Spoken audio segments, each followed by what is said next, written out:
Coral are not only important to marine life, but it's also important to human. They provide a large and diverse ecosystem for the ocean, as well as sheltering many marine organisms. However, it is going under threat by anthropogenic stressor. Uh, a phenomenon is known as bleaching is currently going on. Coral bleaching happens due to global warming. When the sea temperature rises, it causes the coral to expel the algae that gives the color, leaf back a white skeleton. And other factors that contribute to the threatening of the corals are overfishing, pollution, boat trafficking, and sedimentation.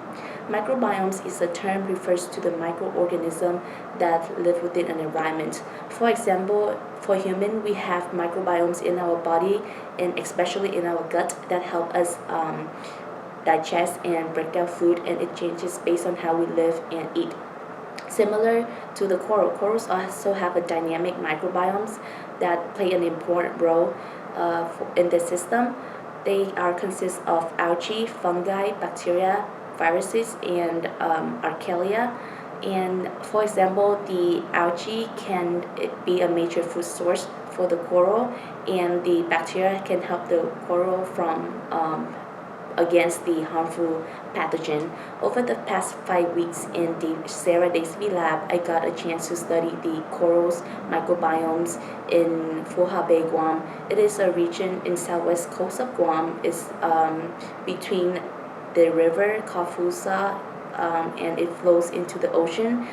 When this happened, it carries a lot of sediment with it into the ocean, which then can create a complicated relationship between the coral and the sediment.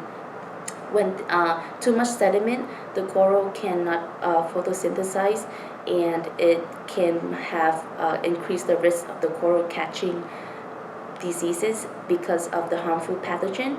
However, the sediment can also bring good bacteria into the coral that can be beneficial to the coral.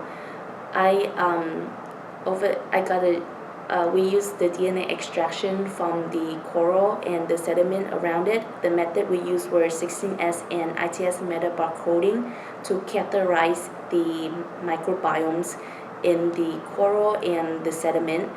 My study can help future research into thinking about how the coral can adapt into anthropogenic stressor.